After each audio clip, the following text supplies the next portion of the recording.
Assalamu alaikum warahmatullahi wabarakatuh. Naitwa Nabil Al-Nahdi, ni mkaguzi mkuu wa mahesabu ya ndani ya Azam.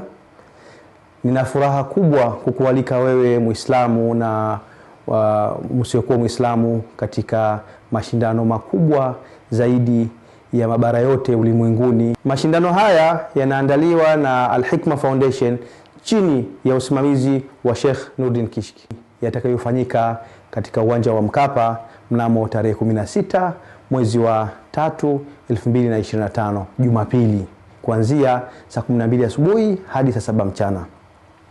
Hakuna kiingilio, sio na wasiwasi. Hakuna kiingilio, ni bure kabisa.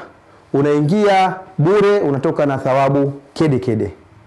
Wewe wa Dar es Salaam, wewe wa Kibaha, wewe wa Mlandizi, unakosaje? Karibuni sana, karibuni sana.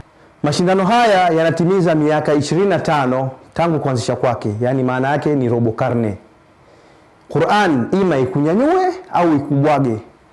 Ndugu zangu, twendeni katunyanyue. Mashindano haya yamedhaminiwa na